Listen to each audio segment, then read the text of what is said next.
본 방송에서 제공하는 투자 정보는 투자 판단에 대한 조언입니다. 방송에서 제공하는 주식의 가치, 가격 상승 및 하락에 대해서는 방송사에서 보장하지 않습니다. 실시간 헤드라인입니다. 첫 번째 소식입니다. 트럼프 공화당 후보가 대통령에 당선되자 미국이 주요 무역 상대국에 대해 관세 폭탄을 퍼부을 것이란 전망으로 달러는 지난해 7월 이후 최고치로 올랐습니다. 미국 증시도 일제히 급등하며 3대 지수가 모두 사상 최고치를 경신했습니다. 현지 시간 6일 뉴욕 증시에서 다우는 3.57%, S&P 500은 2.53%, 나스닥은 2.95% 각각 급등했습니다. 특히 S&P 500은 사상 처음으로 5,900선을 돌파했습니다.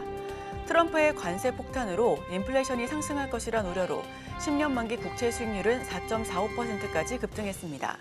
그러나 각종 규제가 완화돼 기업 실적을 개선시킬 것이란 기대로 대부분 업종이 랠리를 펼쳤습니다.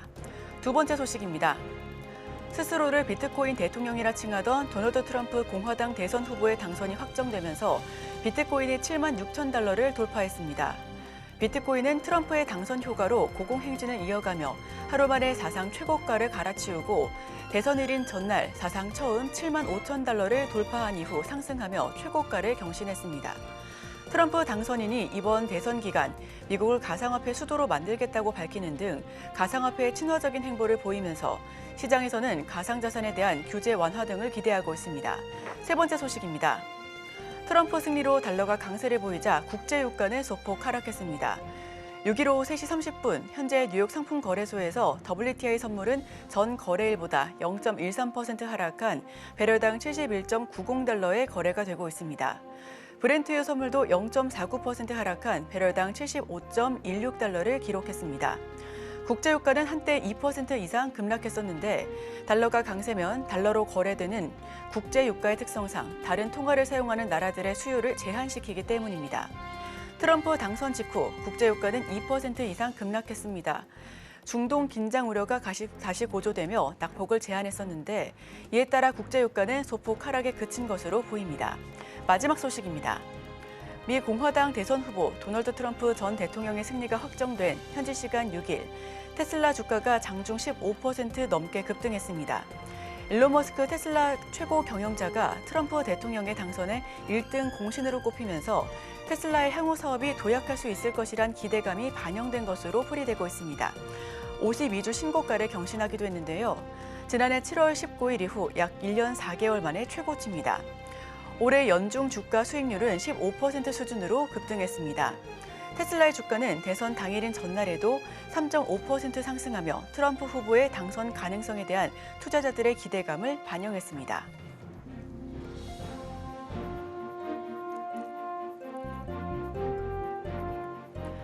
간밤 뉴욕에서 생긴 일 가장 쉽고 빠르게 전달드립니다. 글로벌 증시 와이드 출발합니다. 이소연입니다. 뉴욕 증시 3대 지수는 일제히 상승하면서 강하게 올라왔습니다. 다우와 S&P 500 그리고 나스닥 모두 2% 넘는 강한 모습으로 마무리가 됐는데요. 특히 변동성 지수, 빅스 지수는 20% 넘게 내리면서 변동성 그 자체가 제거됐다라고도 풀이되고 있습니다. 은행주도 전반적으로 랠리하고 업종들 전반이 상승하는 모습으로 마감이 됐습니다. 47번째 백악관의 주인이 나타나면서 이제 어떤 모습으로 향후 미증시가 풀이될 수 있을지 투자자들의 관심 역시 집중되고 있습니다. 자, 그럼 바로 아침에 있는 미증시로 문을 열어보도록 하겠습니다. 김영민 캐스터와 함께 하시죠.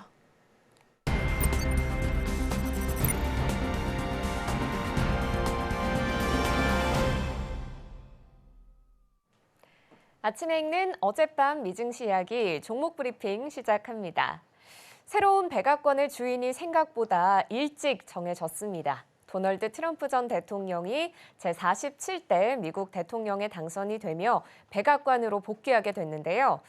당초에 발표됐던 초접전의 여론조사 결과가 그대로 반영이 될 경우 우승 선언까지 최장 13일이 걸릴 수 있다는 분석이 무색하게 하루 만에 뚜렷한 윤곽이 드러났습니다. 경쟁자였던 해리스 부통령도 결과에 승복한 뒤 축하 전화를 걸어 모든 국민을 위한 대통령이 되달라고 부탁했습니다. 대선으로 인한 빅데이, 뉴욕 증시도 환호하는 모습이었는데요. 간밤 뉴욕 증시 3대 지수 모두 큰 폭의 상승세를 그려냈습니다. 다우존스는 3.57%나 상승하며 43,730포인트를 기록했고요. S&P 500 2.53% 상승해서 5,900선 보였습니다. 나스닥 역시도 3% 가까운 상승폭을 그려내면서 18,983포인트에 마무리를 지었습니다. 도널드 트럼프 전 미국 대통령의 대선 승리 소식에 오늘장 3대 지수가 일제히 사상 최고치를 경신했습니다. 차기 대통령 트럼프 행정부의 감세 또 규제 완화 정책이 기업 활동에 긍정적으로 작용할 것이란 기대감이 투심을 자극했습니다. 골드만삭스는 현지 시간 5일 트럼프 후보 당선과 또 공화당이 상하원을 모두 장악할 경우에 S&P 500 지수가 3% 급등할 것이라고 예측을 했는데요. 현재 상원은 공화당이 승기를 꽂았고 하원 역시 공화당이 우세한 가운데 실제로 3%에 가까운 상승폭을 그려냈습니다. 미 10년물 국채금리 큰 폭 상승하면서 4.4% 선을 만들었습니다. 가격이 급락하자 금리는 급등하는 모습이었는데요. 트럼프 전 대통령의 공약대로 자국 우선주의가 이뤄질 경우에 수입품에 막대한 관세를 부과하게 되고 미국에서 인플레이션이 다시 반등할 수 있다는 우려가 채권 가격에 그대로 반영이 된 겁니다. 급락한 국채 가격과 반비례하게 움직이는 금리가 큰 폭으로 상승하는 모습이었고요. 필라델피아 반도체 지수 역시도 큰 폭으로 상승했습니다. 3.12% 오르며 5,216포인트 선에 장을 마쳤습니다. 국제유가는 소폭 하락하는 모습이었는데요. 배럴당 71.92달러 선에 마무리가 됐습니다. M7 종목들 위주로 살펴보면 빅테크들 전반적으로 강세를 보였습니다. 규제를 강화하던 민주당 대신 규제 완화책을 들고 올 가능성이 높은 트럼프 행정부의 출범을 앞두고 기대감이 선반영된 것으로 보입니다. 먼저 애플 살펴봅니다. 다른 빅테크들과 함께 지금 미 법무부의 반독점 소송에 제소가 된 상태인데요. 트럼프 전 대통령의 당선으로 인해 리스크를 회피할 수 있을 거란 기대감이 생겼습니다. 다만 주가는 약보합으로 돌아서며 마무리가 됐습니다. 몇 가지 이슈들이 있었기 때문으로 풀이가 되는데요. 애플이 최근 내놓은 연내 보고서에서 자사가 새로운 시장에 진출해서 내놓는 신제품들이 아이폰을 비롯한 기존의 제품들만큼 수익성이 좋지 않을 수 있다라고 투자자들에게 경고했습니다. 또 이는 회사의 사업, 운영 결과 및 재무 상태에 실질적으로 악영향을 미칠 수 있다고 명시했는데요. AI나 가상현실 헤드셋처럼 검증되지 않은 것들이 새 시장에 진출을 하게 되며 미래 신제품이 아이폰만큼의 수익으로는 돌아오지 않을 수 있음을 분명히 밝힌 겁니다. 애플이 이번처럼 미래 신제품이 재무 상황을 악화시킬 수 있다고 직접적으로 언급한 적은 없었는데요. 또 애플은 이번 보고서에서 AI의 안전성에 대한 우려와 지정학적인 긴장이 새로운 위험으로 떠올랐다고 경고했습니다. 지정학적 긴장을 위험 요인으로 지목한 건 수년 만에 처음입니다. 이뿐 아닙니다. 유럽연합이 애플에게 디지털 시장법 위반으로 수십조 원의 과징금을 부과할 거란 보도가 나왔습니다. 실제 애플이 과징금을 받으면 EU가 디지털 시장법을 적용해 제재를 한 첫 번째 사례가 됩니다. 마이크로소프트는 2% 넘는 상승폭을 기록하며 마무리를 지었고요. 엔비디아는 오늘장에서 4% 넘게 뛰어오르며 145달러 선에 마무리를 지었습니다. 어제장에서 약 5개월 만에 애플을 제치고 시가총액 1위 자리를 탈환한 엔비디아는 오늘장에서도 4% 이상의 큰 급등세를 그려내면서 애플과의 격차를 더 벌리는 모습이었습니다. 오늘장 기준 엔비디아의 시가총액은 3조 5,718억 달러, 애플의 시가총액은 3조 3,666억 달러입니다. 다음 알파벳 살펴보죠. 큰 폭으로 상승하며 4% 가까운 상승폭 그려냈는데요. 바이든 행정부의 반독점 소송에 걸려있는 구글의 모기업 알파벳 주가가 트럼프 전 대통령 당선으로 인해서 상승 탄력을 받는 모습이었습니다. 외신들은 구글이 강제 분사를 피할 가능성이 높아졌다고 전망했는데요. 실제로 트럼프 전 대통령은 지난 10월 시카고에서 열린 행사에서 회사를 해체하지 않고 더 공정하게 만드는 일을 할 수 있다며 구글에 대한 분할 시도에는 회의적인 입장을 표명한 바 있습니다. 아마존 역시도 큰 폭으로 올랐습니다. 역시도 바이든 행정부 산하에서 반독점 소송에 걸려 있는 상태인데요. 오늘장 뛰어오르는 모습이었고요. 다만 메타 플랫폼스가 약보합권으로 마무리를 지었습니다. 브로드컴은 3% 넘게 뛰며 179달러 선의 종가를 형성했습니다. 이어서 투데이 하스탁입니다. 먼저 대통령에 당선된 트럼프 후보 관련주 살펴봅니다. 모두 수혜를 받아서 큰 폭으로 상승하는 모습이었는데요. 가장 대표적인 트럼프 테마주로 꼽히는 트럼프 미디어 앤 테크놀로지 먼저 살펴보겠습니다. 주가가 큰 폭으로 상승하면서 마무리를 지었습니다. 이번 대선 기간 트럼프 전 대통령에게 올인한 일론 머스크 CEO의 테슬라 역시도 주가가 폭등하는 모습이었는데요. 오늘장 두 자릿수의 상승세를 기록하며 288달러 선에 마무리를 지었습니다. 가상자산의 우호적인 트럼프 전 대통령 당선에 비트코인 역시도 7만 6천 달러 선을 뚫으며 강세를 보이고 있는데 미국의 최대 암호화폐 거래소인 코인베이스의 주가는 무려 31% 넘게 급등했습니다. 이외 금융기업들에 대한 규제가 완화될 거라는 기대감에 금융주들 일제히 랠리하는 모습이었습니다. JP모건 11%, 뱅크 오브 아메리카는 8%, 웰스파고 13%, 모건 스탠리와 골드만삭스 역시도 10% 이상의 상승폭을 기록했습니다. 이어서 해리스 수혜주로 분류됐던 재생에너지와 태양광 관련 종목들 살펴볼까요? 일제히 하락하는 모습이었습니다. 트럼프 전 대통령은 바이든 행정부의 인플레이션 감축법 무력화한다는 방침이어서 관련 기업들 타격을 받는 모습이었는데요.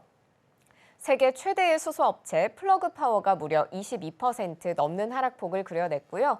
또 미국의 최대 태양광 패널 제조업체인 퍼스트솔라는 10% 이상의 낙폭을, 그리고 태양광 추적기 제조사인 어레이 테크놀로지스 역시도 주가가 20% 넘게 빠지는 모습이었습니다. 이외 선런과 솔라엣지 테크놀로지스도 주가가 각각 29%, 22% 하락했습니다. 지금까지 종목 브리핑 전해드렸고요. 저는 잠시 뒤 글로벌 이슈 들고 다시 찾아오겠습니다.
글로벌 증시와이드 미국 대선 특집 두 번째 시간입니다. 초박빙 구도를 이어갈 것이다라는 전망과는 다르게 꽤나 싱겁게 미국 대선 끝이 났습니다. 어제 오후 들어서는 거의 승기를 꽉 잡은 분위기였는데요. 자, 이와 관련해서 우리는 어떻게 대응책을 펼쳐야 할지 이야기 나눠보도록 하겠습니다. 오늘 두 분 모셔보겠습니다. 기업공시연구소 변영인 대표님 그리고 다울투자증권 이서웅 차장님 모셔봅니다. 두 분 어서 오세요. 네, 반갑습니다. 네, 안녕하십니까. 네, 반갑습니다. 자, 두 분 어제 대선은 어떻게 보셨을까요? 우선 그냥 편하게 말씀해 주세요. 네, 너무 싱겁게 끝났다가 좀 맞을 것 같고요. 네. 일단 좀 우려했던 부분들 이런 것들도 사실 어제 주가 흐름에서는 뭐 트럼프의 당선 확률이 높아지면서 관련주들의 어떤 주가 희비가 굉장히 좀 갈리는 그런 모습도 보여줬지만 차라리 대선 이후에 불확실성들이 좀 완화됐던 흐름들, 대선 리스크가 좀 완화됐다는 부분들은 점진적으로는 수급 여건이 좀 더 긍정적이지 않을까 그렇게 좀 전망해 보겠습니다. 네, 좋습니다. 자, 우리 차장님은 어떻게 보셨을까요, 어제? 어제 증시가 말해줬던 것 같아요. 예, 환율도 어제 하락으로 시작해서 이제 트럼프 쪽에서의 승기 때문에 또 이제 강달러 뭐 이런 얘기도 좀 보이는 걸 봤을 때 글쎄요, 우선 차분하게 뭐 좀 시장을 좀 대응하는 게 낫다라고 생각이 되고 있고, 그리고 이제 대표님께서 말씀하셨듯이 결과를 떠나가지고 이제 이벤트에 대한 소멸 관점, 또 이제 대선 이후에 FOMC는 여러 지금 굵직한 이벤트들이 남아 있거든요. 여기에 더 집중하는 모습이 좀 필요하지 않을까라고 생각됩니다. 네, 말씀해 주셨던 것처럼 환율은 1,400원이 넘었습니다. 게다가 변동성을 의미하는 빅스 지수는 마이너스 20%를 기록하면서 변동성 그 자체는 조금은 제거됐다라고도 풀이가 되고 있는데요. 자, 대표님, 미국 대선 트럼프 후보의 당선이 확실시됐습니다. 오늘 새벽에 해리스 부통령이 축하 인사를 보냈다라는 소식도 전해졌고요. 자, 이런 결과 우리는 초박빙 구도를 오늘까지 개표가 될 수도 있겠다라는 걸 생각을 했었는데 조금은 싱겁게 끝이 났잖아요. 네. 이런 게 어떻게 나타났는지 흐름부터 하나하나 짚어보도록 하겠습니다. 네. 우선 뭐 예상했던 것보다는 좀 더 강했다라고 좀 보는 게 좀 맞을 것 같고, 아직 뭐 대선이 확정적인 결과가 좀 이어지지 않았지만 현재 뭐 291표의 선거인단을 좀 확보했던 트럼프의 뭐 당선은 좀 확실시된 부분이고, 다만 이제 상원과 하원에 다수당 진입 여부가 좀 중요한 포인트가 좀 될 것인데, 뭐 상원 부분은 지금 뭐 51석을 최소 좀 확보했던 부분들, 하원도 지금 장악이 좀 예상될 수 있는 부분이기 때문에 조금 우려될 수 있는 부분들은 트럼프의 좀 강경한 정책들이 오히려 이 상원과 하원을 좀 장악하고 난 이후에 오히려 집권 2기 시점에서는 뭐 무게감이 좀 더 실릴 수 있는 부분들, 이 부분은 주요국들의 어떤 정책에 관련된 우려감들 내지는 뭐 지금 강하게 좀 추진할 것이라고 예상되고 있는 관세 부분도 뭐 보편적 관세를 좀 제시한 그런 부분들을 좀 감안해 봤을 때 여러 각도의 영향들을 좀 주의를 좀 해봐야 될 것 같고요. 중요했던 포인트들은 좀 미국 자체에 대한 어떤 경기 불안 요소들 내지는 뭐 물가가 바이든 행정부 집권 시기에 굉장히 좀 많이 올랐던 부분에 대한 어떤 반감들이 이번 표심으로 좀 작용을 하지 않았나라고 좀 볼 수 있기 때문에 냉정한 평가도 좀 중요할 것 같고, 여기 더해서는 뭐 향후에 트럼프 집권 2기에 관련된 미국의 자국 우선주의라든가 주요국의 어떤 견제 뭐 내지는 고의로 뭐 관세 부과 같은 어떤 강경한 어떤 정책, 이런 것들도 좀 주목해야 되는 포인트가 되지 않을까라고 좀 보고 있습니다. 네, 그의 초고 관세, 부가 등 이 부분이 조금 더 탄력적으로 힘을 받지 않을까 하는 부분 역시도 눈여겨봐야 할 포인트입니다. 여기에 더해서 지금 차장님께서 앞서서 말씀을 해주셨던 향후 포인트들을 더 짚어봐야 될 것 같다라고 하는 이야기를 지금 나눠볼 텐데요. 자, 이미 결과는 나왔지만 그래도 현재 대선에서 가장 주의 깊게 지켜봐야 될 포인트들은 어떤 게 있을까요?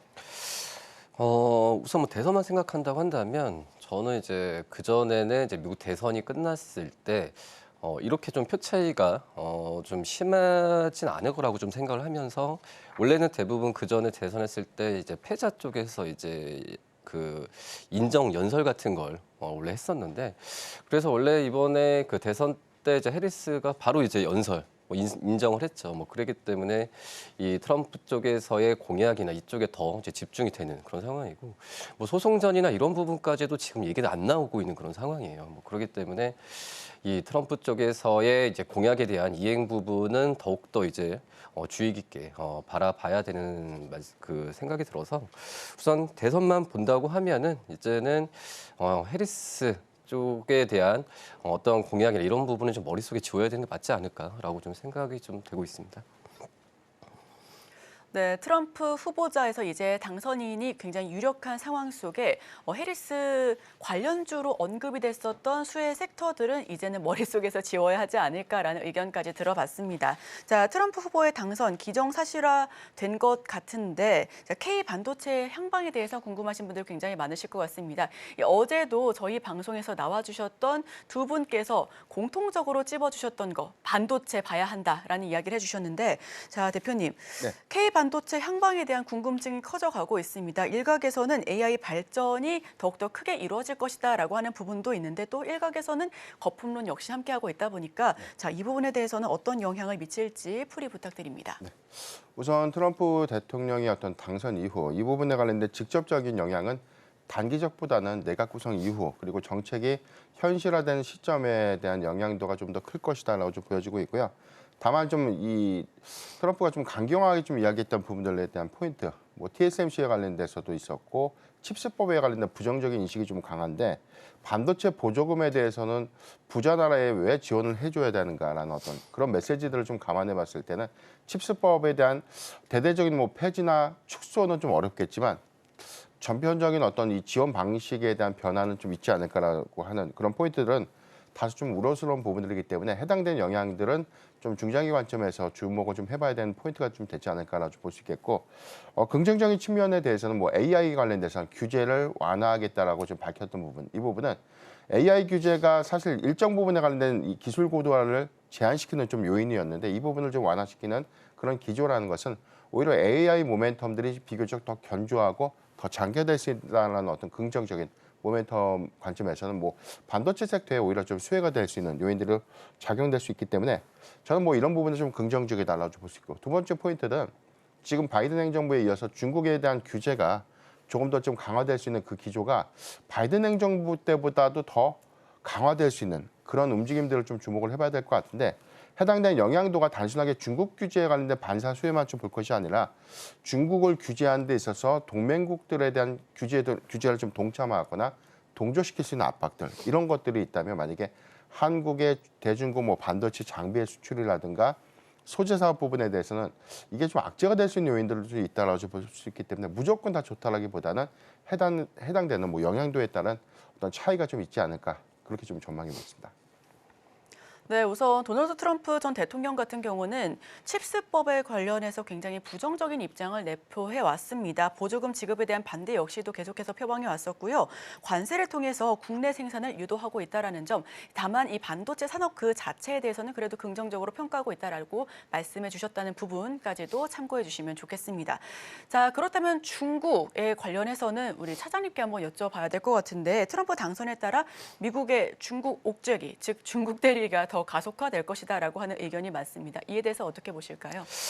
그쵸. 어떻게 보면은 이 뭐 칩스법이나 칩스법 나왔을 때는 그때도 이제 민주당, 공화당 다 이제 양가 합의해서 좀 나왔던 상황이기 때문에 물론 이제 지금 삼성전자도 이제 미국 쪽에서 공장이나 이런 부분에 있어서 보조금에 대한 지원에 대해서 지금 지금 신경을 좀 곤두서는 그런 상황인데 제가 봤을 때도 큰 틀은 계속 유지가 될 가능성이 있다라고 좀 판단이 좀 되고 있고 말씀하셨듯이 이제 중국 쪽에서의 그 어떤 제재, 어떤 그 자국 보호주에 대한 부분을 강화된다고 한다면 우리나라 기업들에 대한 수혜는 오히려 더 좋아질 가능성이 저는 분명히 좀 있다라고 좀 생각이 되고 있고요. 뭐 그렇기 때문에 우선 이 미국 쪽에서의 그 트럼프 쪽에서의 1차적인 이제 칩스법에 대한 부분에 있어서 어떤 또 반응을 또 당선 이후에 연설에 대한 부분을 또 지켜봐야겠지만 이 중국 쪽에서의 강경한 입장은 계속될 가능성이 있다라고 좀 생각이 되고 있고 그 전에 약간 좀 해리스 쪽에서의 중국 쪽에서의 제재 부분은 약간 좀 대선과 여러 가지 이벤트 때문에 좀 밀린 경향이 좀 있거든요.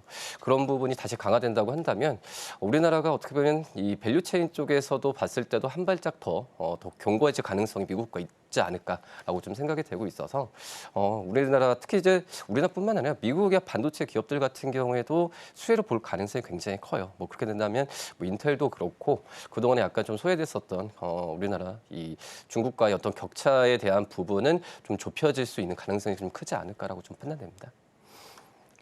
네, 반도체 그러면은 세부적으로 잘 살펴봐야 할 것 같습니다. 어떤 부분들이 조금 더 탄력적으로 상승세를 보여줄 수 있을지에 대한 관심 역시 집중되고 있는데요. 자, 중국 옥죄기 하면 또 하나 짚어야 할 게 바로 생물보안법입니다. 우선 국내 CDMO 기업들의 수혜가 예상되면서 제약바이오단에서도 상승 흐름을 보여줬었던 하루였습니다. 자, 이게 지금 다시 한번 이 시기에 진입을 해도 되는지에 대한 관심 역시 집중이 되고 있는데 대표님께서는 어떻게 보실까요? 우선 제약바이오 섹터의 경우에는 수급적인 측면에서는 뭐 대선이 좀 임박함에 따른 리스크 요인들 때문에 수급이 좀 일시적으로 좀 정체된 것이 좀 맞지 않을까라고 볼 수 있는데 양 후보자들과의 어떤 공통된 공약에서는 헬스케어 산업을 좀 육성하는 그런 전략들은 좀 수혜를 좀 기대할 수 있었지만 주도주 특히나 뭐 트럼프 트레이딩에 관련된 어떤 효과들이 좀 더 부각될 때 오히려 좀 쉬어가는 흐름들 좀 보여줬기 때문에 이 부분은 다소 좀 뭐 우려스러운 부분은 좀 아니다라고 좀 볼 수 있겠고 오히려 대선 이후에 수급이 좀 점진적으로 좀 완화될 수 있는 그런 시그널들을 좀 기억하면 좀 좋지 않을까라고 좀 볼 수 있겠습니다. 트럼프 집권에 따른 그런 부분들, 헬스케어 관련된 산업 육성에 관련된 구체적인 어떤 이 정책 실현 부분들이 좀 나오는 그런 관점에서는 좀 긍정적인 요인이 좀 될 수 있겠고, 지금 아직 상원 본회의 그리고 뭐 미국의 대통령의 최종 서명을 좀 앞두고 있는 생물보안법은 아마 바이든 행정부 안에서 처리가 좀 가능하거나 또는 처리가 되지 못한다고 하더라도 트럼프 행정부에서는 이 부분을 좀 저는 처리가 좀 유력하지 않을까라고 좀 볼 수 있기 때문에 여기서 나오는 뭐 시초안들은 뭐 2032년도 1월까지에 관련된 유예 기간을 좀 두고 있지만 점진적으로 단기적인 어떤 CDMO 사들에 관련된 어떤 뭐 수주 유입 효과보다는 저는 점진적인 글로벌 제약사들의 이원화 정책, 중국 업체와 그 이외 국가들에 관련된 이원화 정책을 점진적으로 좀 펼치면서 중국에 해당된 물량을 줄이고 CDMO사들에 대한 물량 이원화로 인한 어떤 수주량들이 좀 증가될 수 있는 그런 포인트들을 좀 주목해야 될 것 같은데, 해당돼서는 단기적 수혜보다는 중장기 수혜라고 좀 보는 게 맞을 것 같고요. 공교롭게도 뭐 스위스의 뭐 론자라든가 뭐 일본의 후지필름 같은 이런 기업들이 미국 안에서 CDMO사들과 관련된 뭐 인수합병들을 좀 활발하게 추진하고 있는 점들, 그리고 뭐 삼성 바이오로직스도 5공장까지에 관련된 캐파 구성하고 2030년도 기점에서는 연간 한 128만 리터급에 대한 생산 캐파를 보유할 수 있는 그런 이점들을 좀 감안했을 때 저는 이 부분은 분명 이제 국내에 굉장히 큰 수혜로 좀 작용될 수 있겠다라고 좀 전망해 보겠습니다.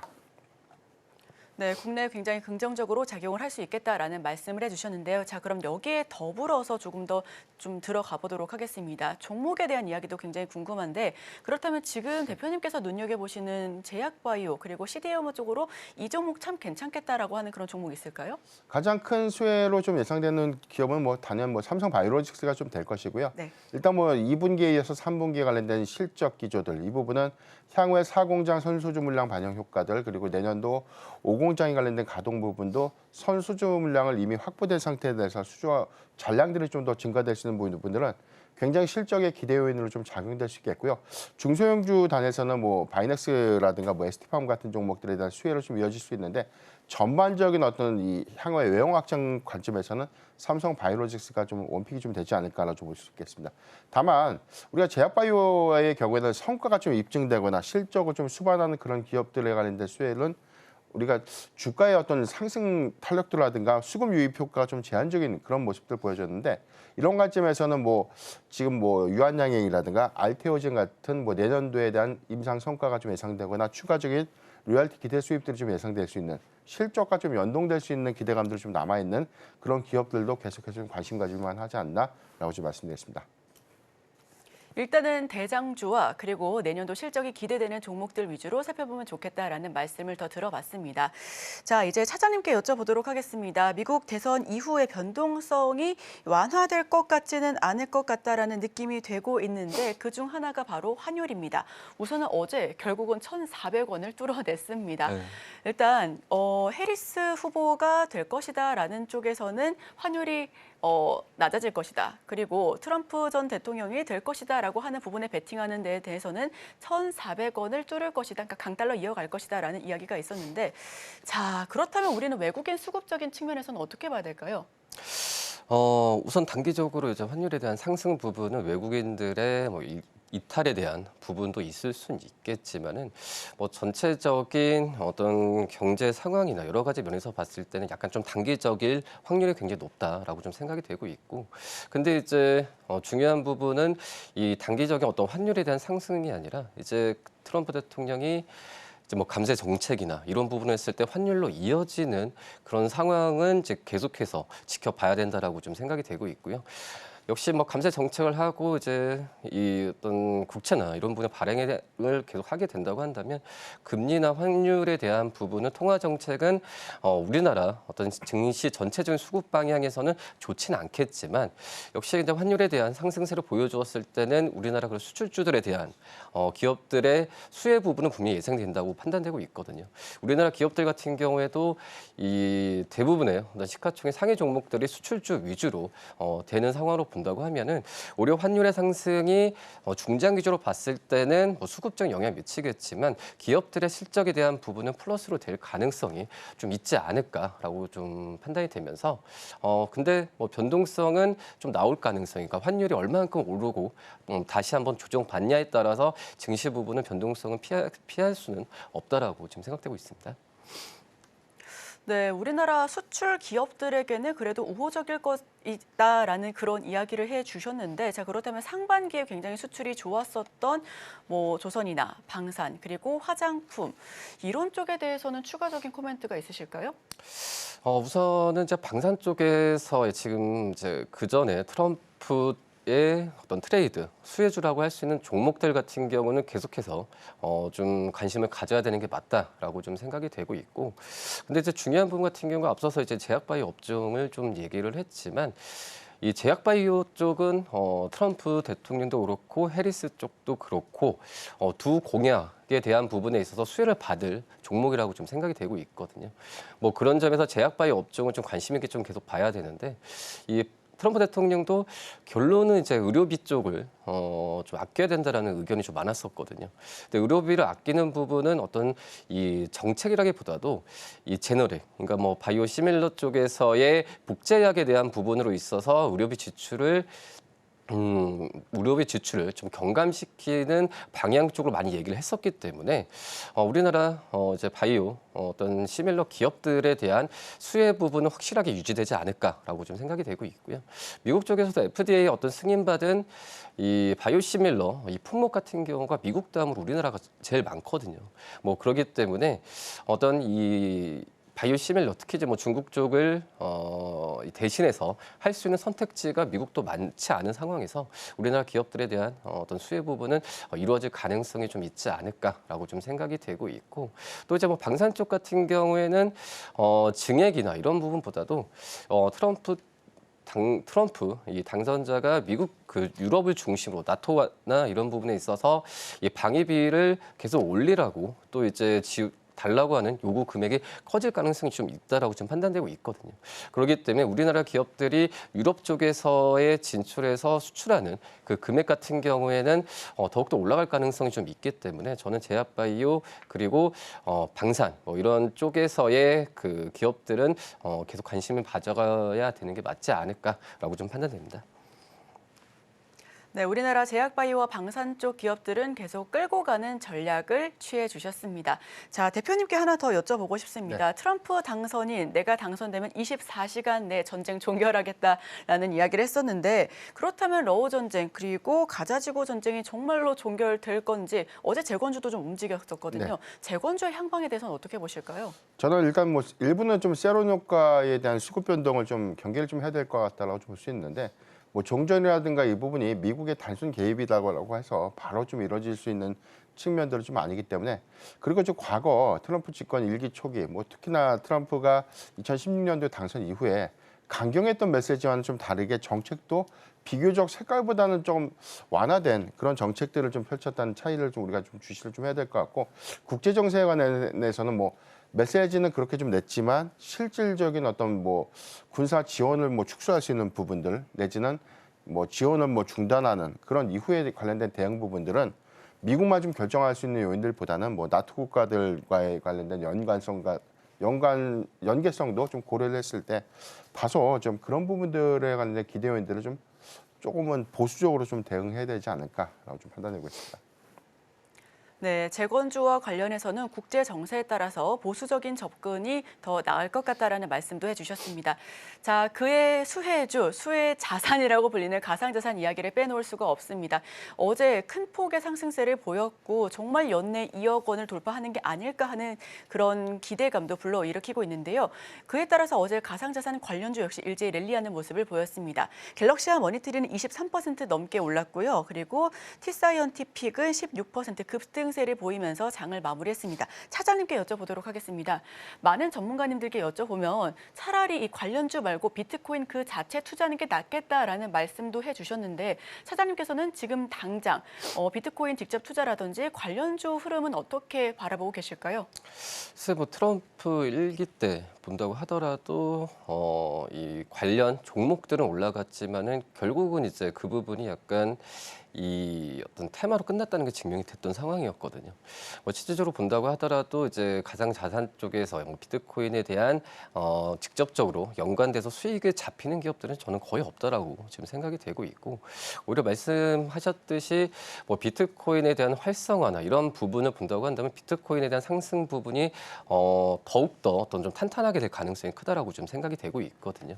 뭐 그렇기 때문에 좀 비트코인 쪽에서의 매수 관점을 관련 주들보다도 하는 게 낫다라고 좀 판단되고 있고, 이 관련 주들 같은 경우가 변동성이 좀 심해질 가능성이 굉장히 좀 크다라고 판단되고 있는데, 그렇기 때문에 단기 트레이딩에 대한 어떤 그 확신이 없는 상황이면은 신규 접근이나 이런 부분을 하는 것보다도 오히려 이 가상 자산 쪽에서의 직접적인 투자가 더 낫지 않나라고 좀 판단됩니다.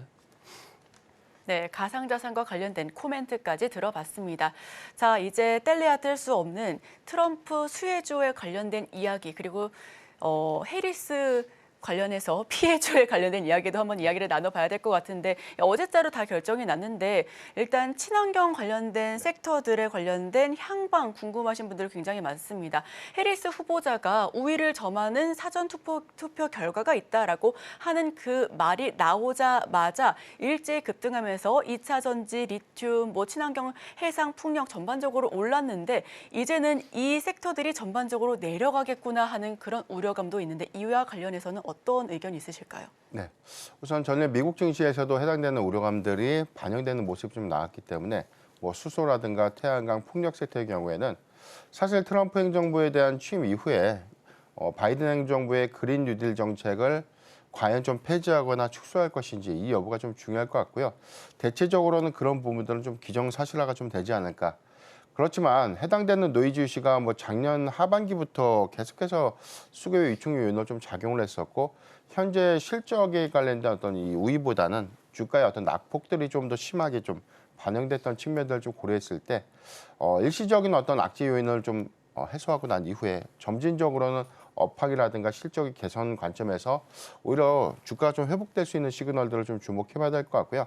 이미 좀 알고 있었던 부분일 거예요. 지금 뭐 해리스가 당선이 된다고 했을 때에 대한 정책 수혜감들은 조금 더 이어갈 수 있는 부분들, 반대로 트럼프의 집권 이후에 오히려 좀 정책의 피해주가 좀 예상될 수 있는 그런 부분들이 가는데, 불확실성들은 저는 이미 좀 해소가 됐다, 그렇게 좀 볼 수 있겠고, 다만 단기적인 영향들은 조금은 좀 이 수급적인 측면에 대한 불안 요소로 작용을 하겠지만 이게 좀 장기화되지는 않고 좀 일시적, 취임 이후에는 오히려 다른 관점에 대한 모멘텀이 좀 부각되면서 완화될 수 있는 시그널들을 주목해 볼 필요가 있지 않나라고 좀 말씀드렸습니다. 오히려 불확실성에 대한 노이즈가 좀 어느 정도 해소가 될 것 같다라는 말씀을 해주셨는데요. 자, 이와 관련해서 전기차는 조금은 다를 것이다라는 의견이 있습니다. 왜냐하면 아무래도 트럼프 전 대통령을 향해 꾸준하게 러브콜을 보내왔었던 테슬라 CEO 덕분인데, 이 전기차의 향후 행방은 어떨까요?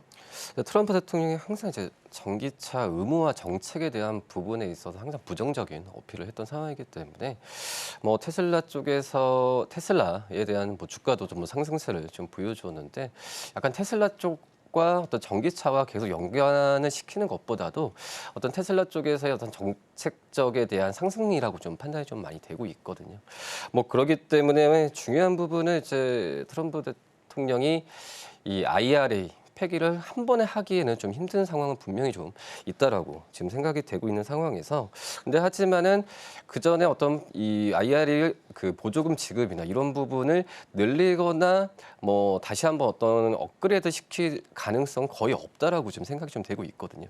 뭐 그렇기 때문에 2차 전지 쪽에서의 우리나라 뭐 관련 기업들 같은 경우는 지금은 좀 단기적인 하락은 좀 불가피한 상황이 갈 가능성이 있다라고 좀 생각이 되고 있고, 뭐 그렇기 때문에 지금 2차 전지 쪽이 어느 정도 좀 악재 부분을 좀 시장에서 좀 다 소화를 했던, 그러니까 실적도 그렇고 여러 가지 뭐 중국과의 시장 그 점유율이 벌어지는 그런 상황이 이 주가에 좀 이미 다 반영이 좀 되면서 약간 반등에 대한 기대감을 좀 가졌던 시기였거든요.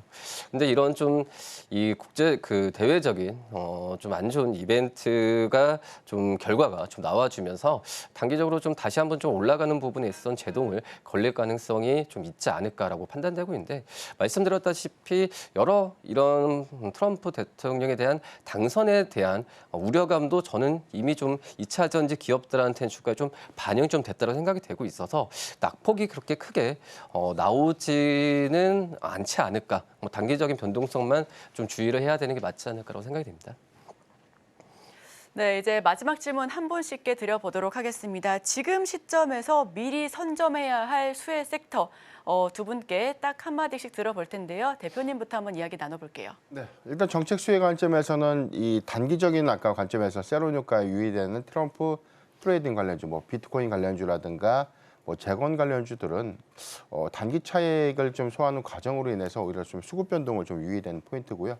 오히려 정책 공약들이 현실화된 시점에서는 뭐 방산 그리고 원전과 금융주 정도가 수혜를 좀 받을 수 있겠는데 미국에서는 동조 수급이 이제 국내 증시에도 좀 비슷한 수급의 유형으로 좀 이어질 수 있는 기대 요인들이 좀 남아 있고 공교롭게도 좀 방산과 원전 금융주의 개별적인 국내 증시 모멘텀도 지금 뭐 수주에 관련된 기대감이라든가 그리고 뭐 기업 밸류업이라든가 뭐 총주주 환원율이 좀 상향될 수 있는 긍정적인 기대 요인들과도 좀 맞물리는 그런 섹터들이기 때문에 해당되는 부분들은 뭐 계속해서 좀 관심을 가질 수 있지 않을까라고 좀 판단해봤고 다만 저는 2차 전지 섹터의 경우에는 IRA 관련된 이 보조금을 폐지하거나 축소하는 그 정책이 지금 현재 뭐 상원과 하원을 다수당을 좀 장악한다고 하더라도 반대 입법은 좀 어렵지 않을까.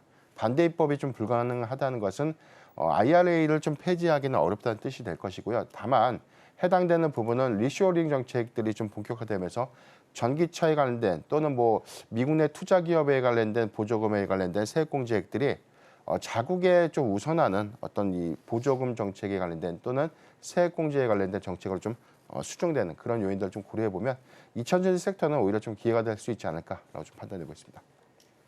네, 마지막으로 차장님 한 말씀까지 들어보고 마무리하겠습니다. 어떤 종목이 수혜받고 뭐 피해볼지 부분은 다 이제 아실 거라 생각이 되고 있는데 트럼프 대통령이 1기 때 처음에 그 당선된 이후에 어떤 무역 분쟁이나 이런 얘기가 나왔을 때 오히려 지금 이런 제조업보다도 이 방어주들의 좀 상승세가 좀 두드러졌거든요. 뭐 통신주, 뭐 금융, 뭐 이런 기업들이 그나마 뭐 시장이 약간 좀 흔들릴 때 잘 버텼었고 수익도 좋았었는데 그래서 이제 저는 이제 방어주 정도를 뭐 물론 이제 수혜주는 그 다음 얘기고 지금 현재 시장이 변동성 심했을 때는 통신이나 금융 또 유틸리티 이런 기업들을 좀 방어주를 살펴보는 전략이 또 연말과 좀 그 배당이나 여러 가지 면에서 봤을 때는 지금 관심을 또 다시 한번 가져봐도 괜찮지 않을까라고 판단됩니다. 네, 두 분 의견 잘 들어봤습니다. 특히나 이번 주는 11월 FOMC 역시 함께하고 있는 시기이기 때문에 더욱더 변동성이 극심할 것 같은데요. 저희와 함께 이야기 나눠가시면서 이런 이야기들도 풀어가보시면 좋을 것 같습니다. 자, 지금까지 기업공시연구소 변영인 대표 그리고 다울투자증권 이성웅 차장과 함께했습니다. 오늘 말씀 고맙습니다.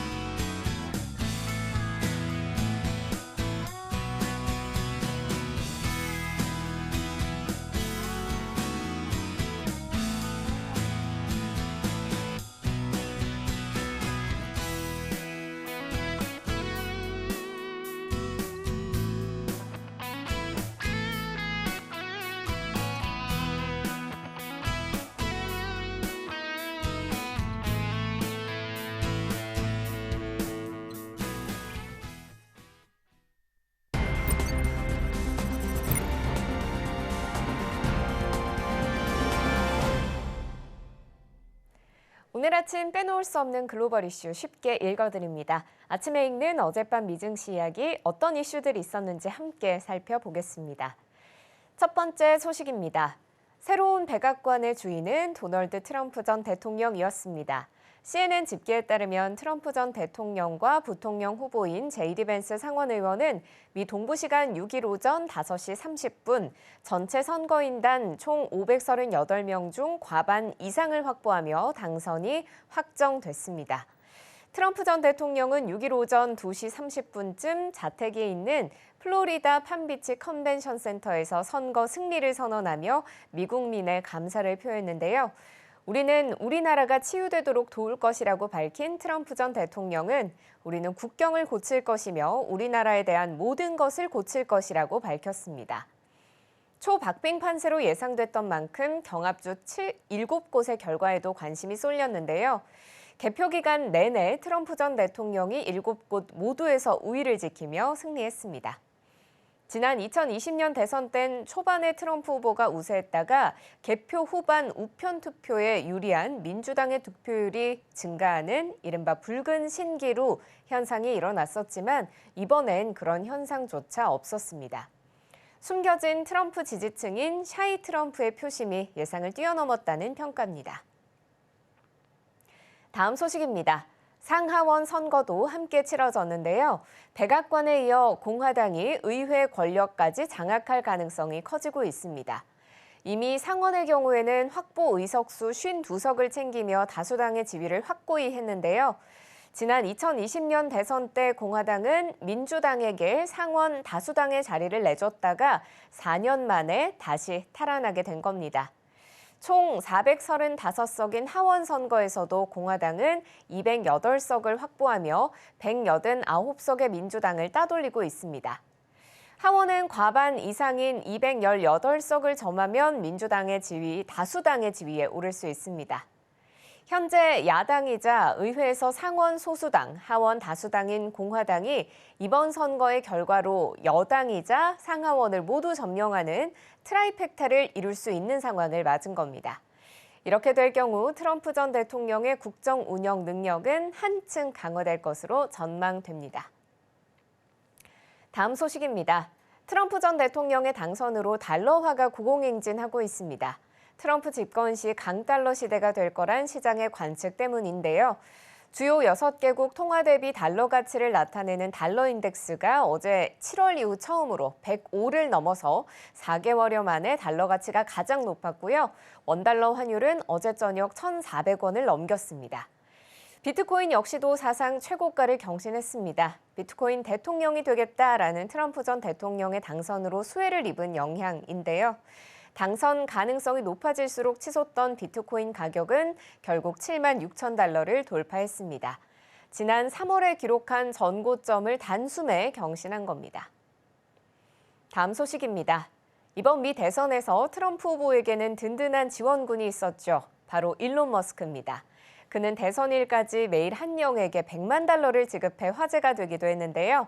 미 선거관리위원회에 따르면 선거 기간 머스크는 트럼프 캠프에 최소 1억 3,200만 달러를 기부했습니다. 이에 일각에선 일론 머스크가 이번 정권 최대 수혜자가 될 거란 전망이 나옵니다.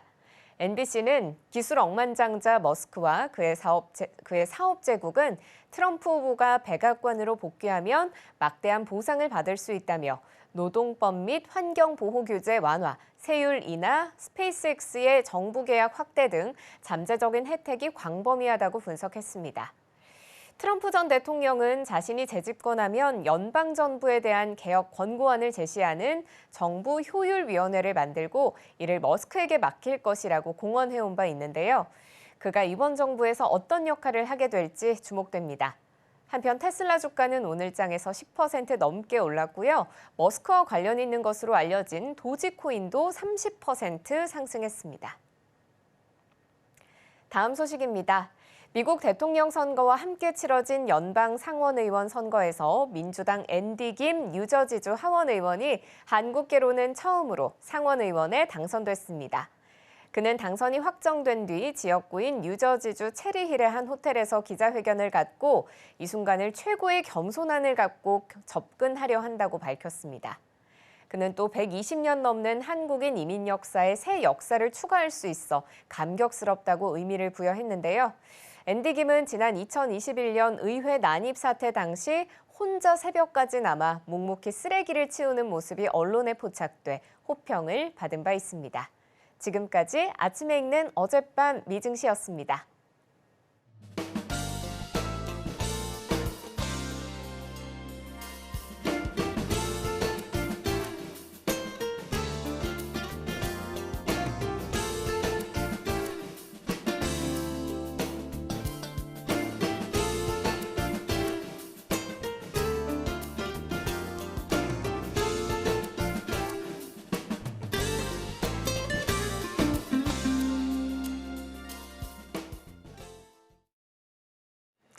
네, 저희가 준비한 소식은 여기까지입니다. 계속해서 출발 증시와이드와 함께 더 다양한 소식 가져가시기 바랍니다. 끝으로 본 방송에서 제공하는 정보는 투자를 위한 조언을 할 뿐 해당 종목의 상승 또는 하락, 가치 판단을 보장하고 있지 않습니다. 이 점 유의하시면서 투자 판단에 참고해 주시길 바랍니다. 함께해 주신 여러분, 오늘도 고맙습니다.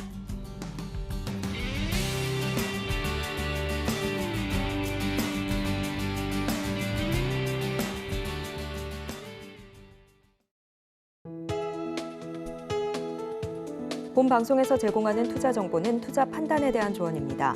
방송에서 제공하는 주식의 가치, 가격 상승 및 하락에 대해서는 방송사에서 보장하지 않습니다.